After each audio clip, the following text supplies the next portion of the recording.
보혈로 우리를 덮어주시옵소서. 오늘 말씀을 듣습니다. 예배로 나아갑니다. 하나님, 우리의 영이 말씀으로 맑아지고 새로워지고 하나님 주의 사랑으로 물드는 시간 되게 하여 주시옵소서. 말씀 전하시는 우리 조정민 목사님 기름 부어 주셔서 하나님 그 입에서 나오는 모든 말씀이 사건이 되게 하여 주시옵소서. 우리의 영혼을 깨뜨리는 심령과 골수를 쪼개는 주의 음성이 되게 하여 주옵소서. 감사하며 예수님의 이름으로 기도합니다. 아멘. 그렇습니다. 우리가 찬양한 것처럼 세상에 줄 수 없는 평강과 사랑으로 물드는 이 아침이 될 줄로 믿습니다. 오늘 우리에게 주신 하나님의 말씀입니다. 로마서 13장 8절에서 14절까지의 말씀, 저와 여러분이 한 절씩 번갈아 읽도록 하겠습니다. 제가 먼저 읽겠습니다. 서로 사랑하는 것 외에는 누구에게든지 아무 빚도 지지 마십시오. 남을 사랑하는 사람은 율법을 다 이루었습니다. 간음하지 말라, 살인하지 말라, 도둑질하지 말라, 탐내지 말라고 하는 계명과 그 밖에 다른 계명이 있을지라도 이 모든 계명들은 내 이웃을 내 자신과 같이 사랑하라고 하는 이 말씀 가운데 다 요약되어 있습니다. 사랑은 이웃에게 악을 행하지 않습니다. 그러므로 사랑은 율법의 완성입니다. 여러분이 이 시기를 알고 있는 것처럼 벌써 잠에서 깨어야 할 때가 됐습니다. 이제 우리의 구원이 처음 믿을 때보다 가까이 왔기 때문입니다. 밤이 깊고 낮이 가까웠습니다. 그러므로 어둠의 일들을 버리고 빛의 갑옷을 입읍시다. 낮에 행동하듯이 단정하게 행동합시다. 방탕하거나 술 취하지 말고 음란과 호색하지 말며 다투거나 시기하지 말고 오직 주 예수 그리스도로 옷 입고 정욕을 채우려고 육신의 일을 애쓰지 마십시오. 아멘.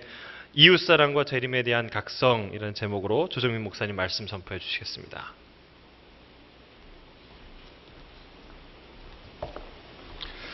할렐루야. 우리 하나님께 감사의 박수를 드립니다. 기도하겠습니다. 하나님 아버지, 우리가 찬양했던 것처럼 예수님 사랑합니다. 아주 많이 사랑합니다. 그 주님 사랑이 이 아침에도 물밀듯 우리의 가슴에 심령에 밀려오게 하셔서 그 사랑으로 힘을 얻고 사랑으로 회복되고 그 사랑으로 새로운 인생이 시작되게 하여 주옵소서. 예수님 이름으로 기도합니다. 아멘. 아멘. 사도 바울은 로마서 12장에 들어오면은 우리에게 믿음을 가진 사람, 구원받은 사람으로서 어떻게 살 것인가를 말합니다. 하나님이 기뻐하시는 거룩한 산 제물이 되라는 것입니다. 제물의 삶, 하나님께 온전히 드려지는 삶, 그런 삶이야말로 우리가 하나님께 드리는 바로 영적 예배라고 말합니다. 가장 분별력 있는 예배, 가장 이성적이면서도 이성에 묶이지 않는 예배, 가장 조화로우면서도 공동체를 하나 되게 하는 예배 삶이 펼쳐지는 것입니다. 그 예배의 삶은 공동체를 든든히 세워갈 것입니다. 심지어 우리를 저주하는 자, 우리를 핍박하는 자도 우리가 축복하는 삶이 될 것입니다. 그리고 오늘 사도 바울은 그런 놀라운 삶의 완성을 우리에게 얘기해주고 또 그 완성된 그림을 펼쳐주고 있습니다. 그런 거룩한 영적 예배 삶은 어떻게 완성이 될 수 있겠느냐 하는 것이죠. 우리가 한번 오늘 본문 말씀 8절 말씀을 같이 읽겠습니다. 시작. 서로 사랑하는 것 외에는 누구에게든지 아무 빚도 지지 마십시오.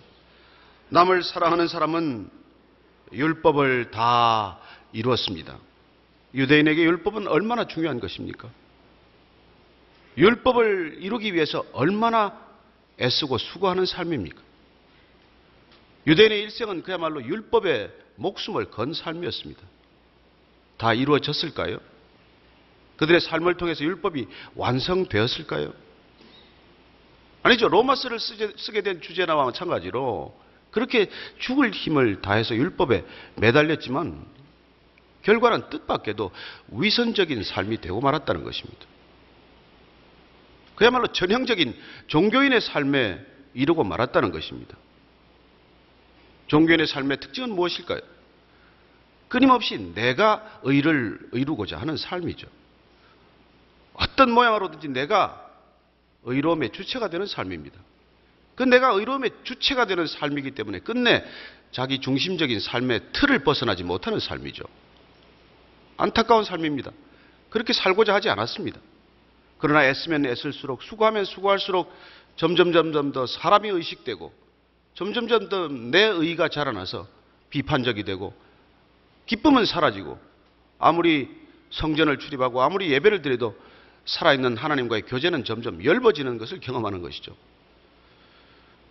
그래서 사도 바울은 진정한 믿음의 길, 예수 그리스도를 믿음으로 고백하는 삶, 그리하여 종교로부터의 자유를 선언하는 놀라운 교리의 핵심을 우리에게 전해준 것입니다. 여러분, 예수님은 종교의 창시자가 아닙니다. 예수님은 기독교를 창시한 분이 아니세요. 예수님은 모든 종교로부터의 구원자이십니다. 그분은 우리를 종교인이 되게 하기 위해서 그 흔해 빠진 고대 중건록의 수많은 종교 사이에 또 하나의 종교를 만들기 위해서 오신 분도 아니고 우리를 그 많은 종교인들 틈에서 또 하나의 종교인으로 만들기 위해서 우리를 부르신 분이 아니에요. 우리를 죄로부터, 율법으로부터, 형식으로부터, 그 모든 것으로부터 자유케 하기 위해서 그분은 십자가를 지신 것입니다. 그래서 우리에게 주신 것은 무엇입니까? 놀라운 영생의 선물을 받게 된 것입니다. 그래서 우리는 자유해진 것입니다. 어떤 것으로부터도. 그런 놀라운 사랑과 자유의 메시지를 우리에게 남긴 것이죠. 그런데 오늘 뜻밖에도 사랑의 빛 이외에 지지 말라고 말합니다. 여기 놀라운 몇 가지 메시지가 있어요. 첫째는 사랑은 빚질 수밖에 없다는 것입니다. 사랑의 빚 이외에는 아무 빚도 지지 말라고 할 때 사랑의 빚은 갚을 길이 없다는 것입니다. 우리가 무슨 능력이 있어서 사랑의 빚을 갚겠습니까? 여러분이나 저나 구원받은 백성들이 예수님께 무슨 능력으로, 무슨 방법으로 그분에게 사랑을 갚을 수가 있습니까? 그 빚의 무게는 얼마일까요? 예수님께서는 비유를 들어서 그 빚은 무려 10,000달란트나 된다고 말합니다. 그러니 우리가 100달란트 빚진 사람들한테 누구한테 그 빚을 따질 수가 있습니까? 여러분, 사랑의 빚은 갚을 길이 없는 빚이기 때문에 사랑의 빚 이외에는 지지 말라고 말하는 것입니다. 두 번째로 사랑은 생명입니다. 우리가 사랑받았다는 것, 그분의 사랑을 받았다는 것은 그분에게 생명을 받았다는 것입니다. 그 생명은 되갚을 길이 없습니다. 우리가 헌금한다고, 우리가 헌신한다고, 돈을 좀 낸다고 그 빚은 갚아지지 않습니다. 누군가로부터 받은 사랑은 우리에게 이미 생명이 되었기 때문입니다. 누군가로부터 받은 그 놀라운 생명은 우리가 되갚아줄 길이 없는 방법, 되갚을 길이 없는 빚이기 때문입니다. 그래서 사랑은 내리사랑인 것입니다. 내리사랑. 그 어른들이 아주 참 절묘한 말을 만들었어요. 사랑은 내리사랑이다. 도로 돌려줄 수 없는 사랑, 되갚을 수 없는 사랑, 그런 사랑이기 때문에 우리는 끝없이 더 연약한 사람, 더 어려운 사람, 더 힘겨운 사람, 더 낙심하고 절망한 사람들에게 우리가 사랑을 흘려보낼 수 있을 뿐이라는 것이죠. 또 한 가지로 우리가 로마서 1장 14절 말씀이 했던 것처럼 사도 바울은 늘 빚진 자의 마음을 지녔습니다. 그때 그 빚은 받은 것을 전해야 한다는 빚이다. 우리 이지원 목사님 지난번에 우리 쭉 로마서 시작할 때 그 얘기를 해주셨죠. 빚은 누군가로부터 받은 것을 전달해야 한다는 의미에서의 그 부채의식을 말하는 것이죠. 복음의 빚진 자라고 할 때 사도 바울은 그 빚을 어떻게든지 이걸 받은 걸 전해줘야 될 때, 전해줄 때까지는 우리는 빚진 자, 부채의식을 벗어날 길이 없다고 말씀을 해주셨듯이 그런 의미에서의 빚진 자의 마음입니다. 우리가 그 받은 사랑을 어떻게든지 전해줘야 할 책임이 있는 존재로서의 빚진 자의 마음입니다.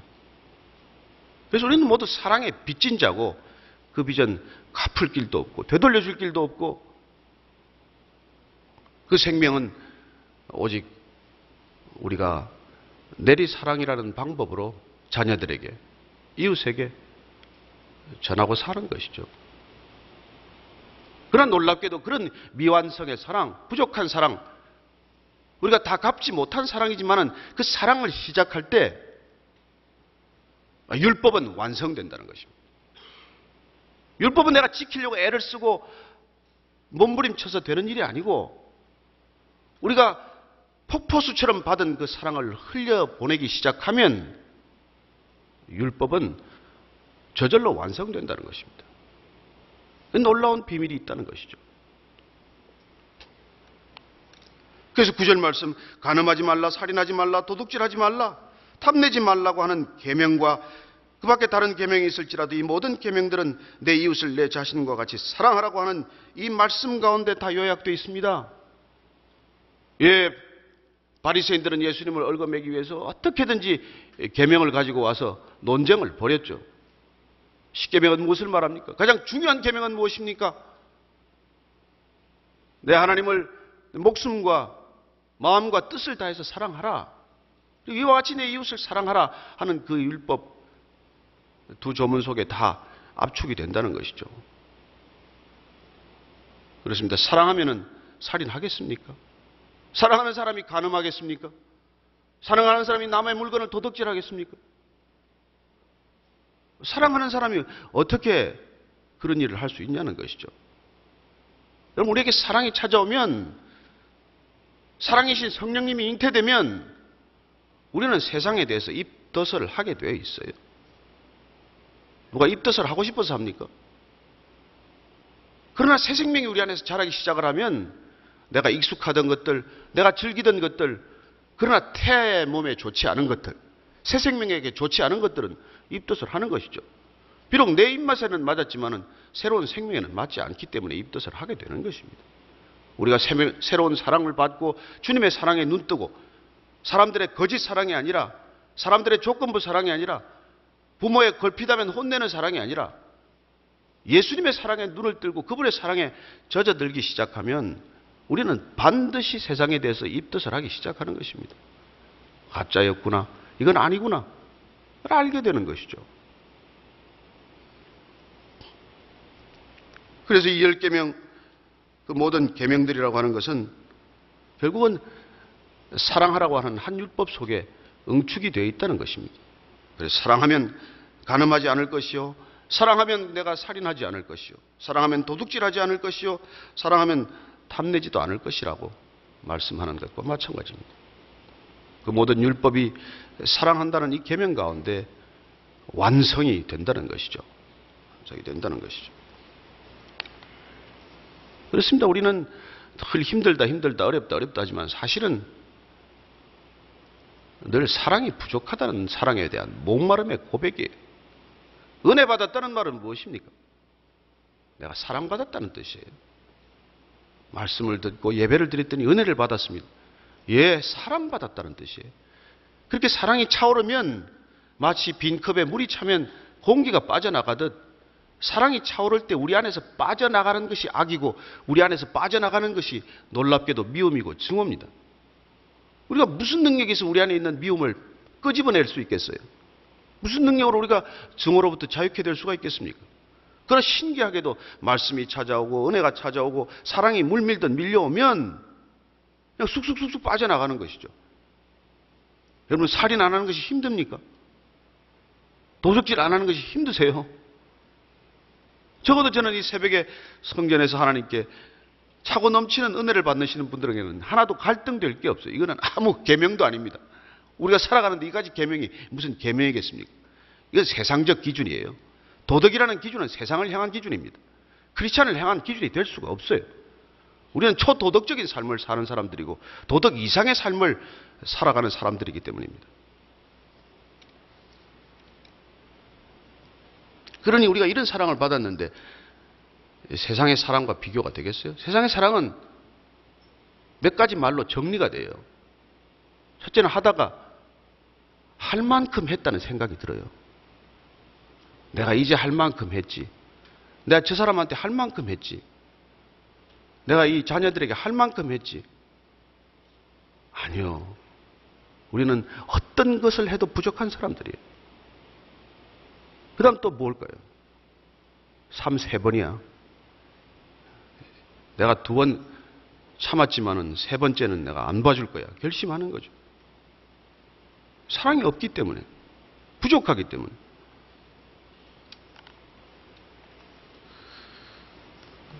우리는 뭐 또 얘기합니다. 뭐 좀 섬기다가 좀 힘들면은 이제 당신이 할 차례야. 당신이 할 차례야. 이제 내가 할 차례야. 아니요. 우리는 끝까지 우리가 감당해야 할 몫이 있습니다. 우리 하 목사님 그렇게 섬기다 가셨어요. 내가 몸이 이렇게 아픈데 이제는 여러분들이 해야죠. 내가 할 만큼 했습니다. 그런 얘기를 들어보셨어요? 끝까지. 왜 그럴까요? 빚진 자의 마음이니까. 갚아도 갚을 수 없는 빚이기 때문에 뭘 한다고 해서 넘치게 했다는 생각을 가질 수가 없는 것이에요.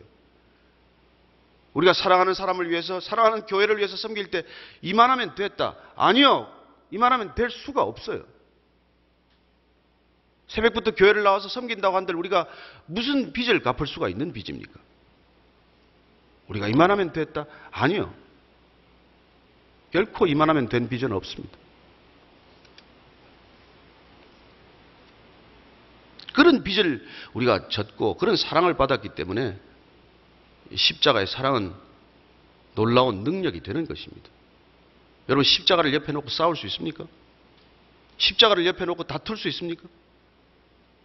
그 받은 사랑 때문에 내가 대신 죽겠다는 것인데 그 받은 사랑이 물밀듯 밀려와서 감동 때문에 당신이 죽어야 할 자리에 내가 죽겠다고 선 자리가 십자가라고 한다면 그걸 놓고 어떻게 싸우고 어떻게 다투겠냐는 것이죠. 오늘날 그 사랑을 놓쳤기 때문에 목소리가 커지고 갈등이 커지고 다툼이 그치지 않는 것이죠. 가정도 마찬가지고 교회도 마찬가지입니다. 우리가 사랑에 빚진 자라면은 싸울 수도 없고 다툴 수도 없고 목소리를 크게 지를 수도 없는 일들이에요. 정말 목소리가 낮아지는 것이죠. 눈에 도끼가 다 빠진 것이죠. 흐물어물해진 것이죠. 때로는 바보 같은 것이죠. 예, 깊은 사랑의 빚을 진 사람들은 바보 같아요. 바보같이 삽니다. 어리석어 보입니다. 그러나 부여한 하나님의 지혜를 어떻게 알겠습니까? 신비한 하나님의 사랑의 방법을 우리가 다 어떻게 깨닫겠어요? 그 놀라운 경륜과 섭리를 우리가 어떻게 다 알겠습니까? 그래서 사랑에 빚진 자들은 아무 탓도 하지 않는 거예요. 때로는 우리가 성공해야 이루어지는 일이 있지만 때로는 우리가 실패해야 이루어지는 일이 있기 때문입니다. 우리의 실패를 통해서도 하나님의 사랑은 흘러갈 수 있다는 것을 깨닫기 때문이죠. 더군다나 오늘 사도 바울은 결론에 이릅니다.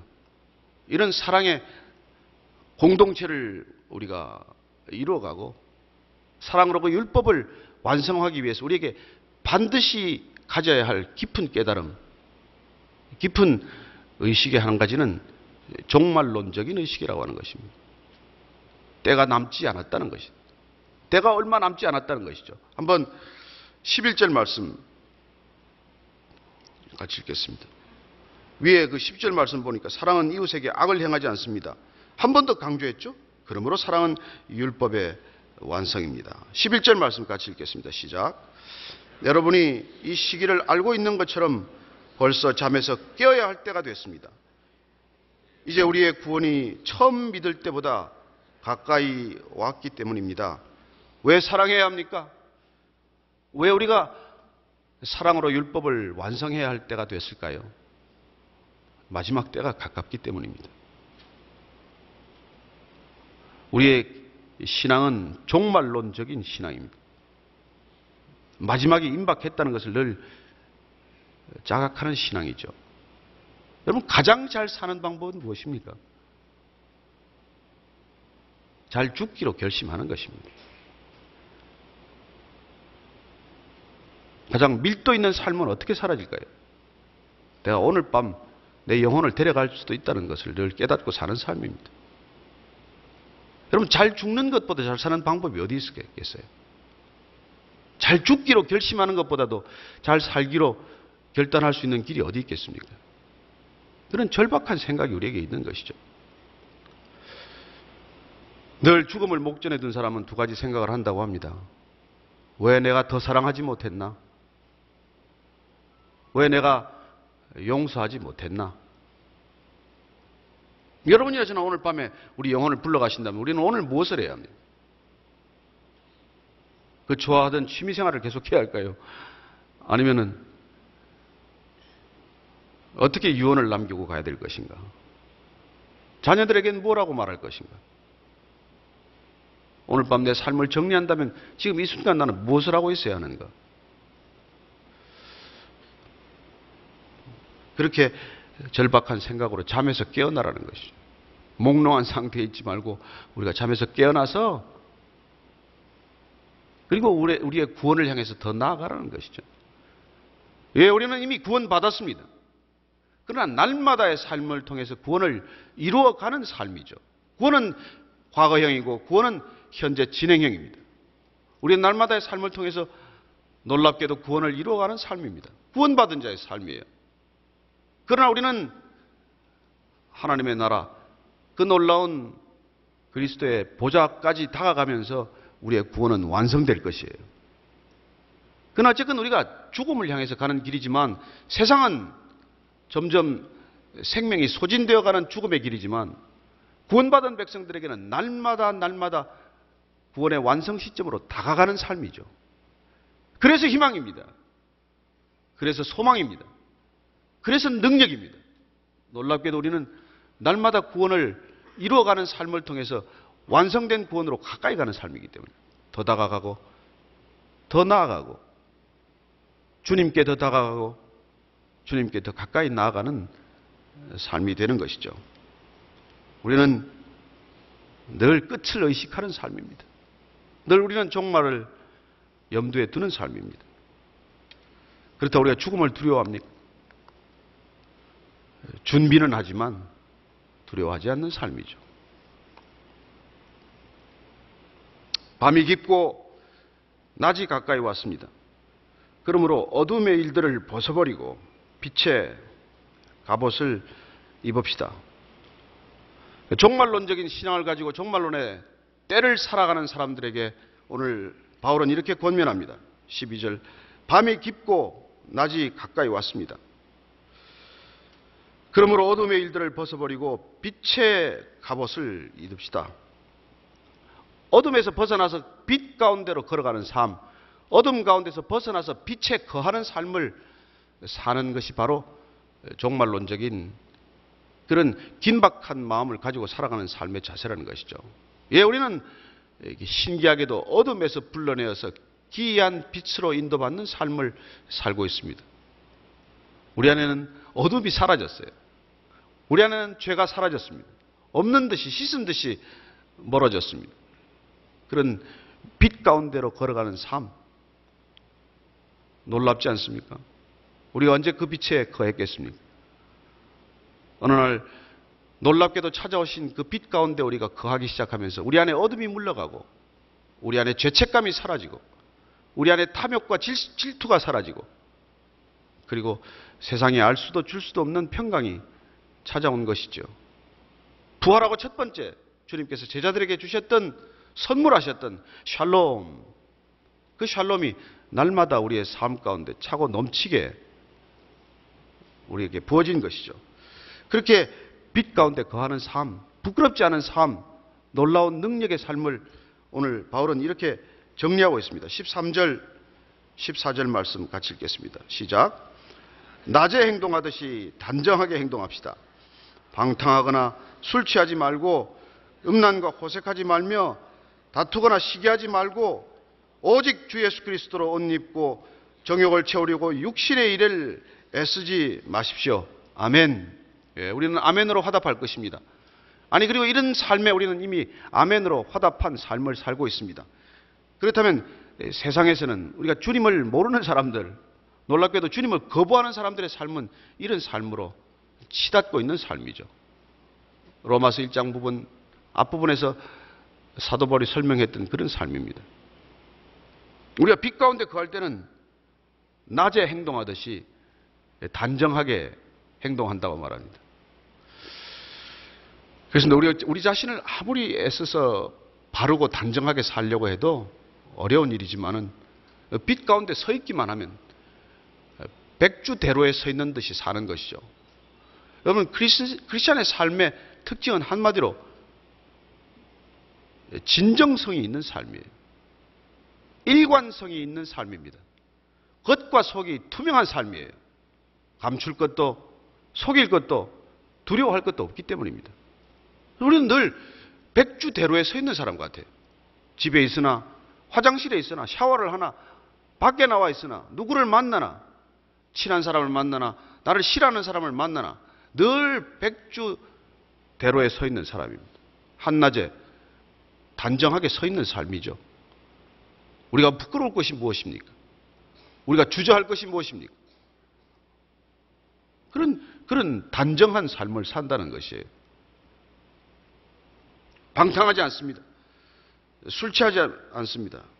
이건 뭐 저는 좀 찔리는 바가 있습니다만 좌우지간 이제 다 끝났기 때문에 그렇고, 음란과 호색하지 말며 다투거나 시기하지 말고. 신기하게도 다투고 싶지 않아요. 다투어지지 않습니다. 잘. 여러분, 부부싸움이 잘 됩니까? 잘 안 돼요. 우리 안에 사랑이 차오르고 우리가 백주대로에 있는 것처럼 사는데 싸울 일도 없어집니다. 시기하지 말고. 이 시기심은 정말 우리가 사랑이 부족한 증거죠. 이 바로 밑으로 늘 삼아야 됩니다. 우리가 오래 함께 울고 함께 웃으려면 이게 잘 정리가 돼야 돼요.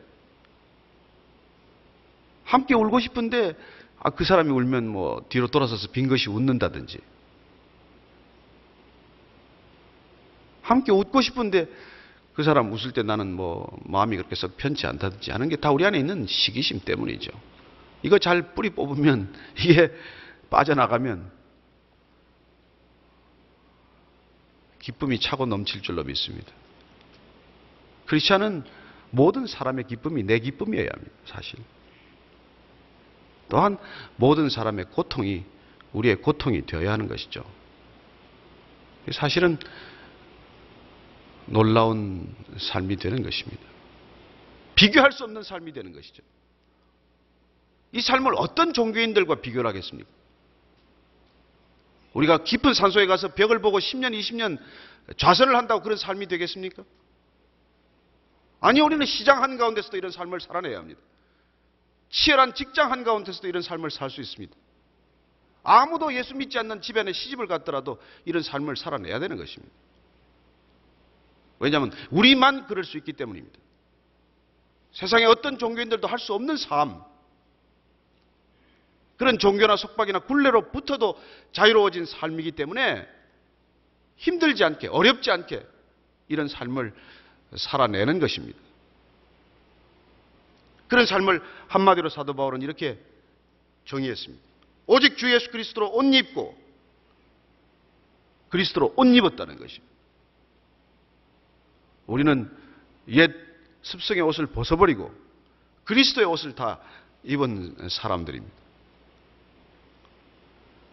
그런 그리스도의 옷을 입고 우리가 정욕을 채우려고 애쓰겠습니까? 아니요. 육신의 일을 더 이상 애쓰지 않습니다. 무슨 일을 하든 우리가 육신의 정욕을 채우려고 사는 삶이 아니라 하나님의 나라와 그 의를 먼저 세우기 위해서 애쓰는 삶이 되는 것이죠. 우리는 비록 공사 중인 사람들이고 아직도 구원을 이루어가는 삶이지만 그리스도로 옷 입는 순간, 성령으로 충만한 순간 넘치는 성령의 기쁨과 평안이 우리와 함께하는 이상 이런 삶을 산다는 것이죠. 세상을 비난할 수 있습니까? 우리는 더 이상 세상을 비난할 수 없습니다. 그리스도로 옷 입고 사는 삶의 특징은 누구를 비난하거나 탓할 수 없기 때문입니다. 우리는 허물어져가는 세상을 봅니다. 마지막 때를 향해서 달려가는 세상을 봅니다. 그러나 비난할 수 없는 세상입니다. 세상은 처음부터 그랬고 타락한 세상은 지금까지 그런 모습을 바꿔본 적이 없습니다. 다만 하나님께서 우리를 먼저 부르셔서 우리의 구원을 통해서 멸망으로 치닫고 마지막 때로 치닫는 이 세상을 단 한 영혼이라도 주께로 더 인도하는 믿음의 삶을 살라고 말씀하시는 것입니다.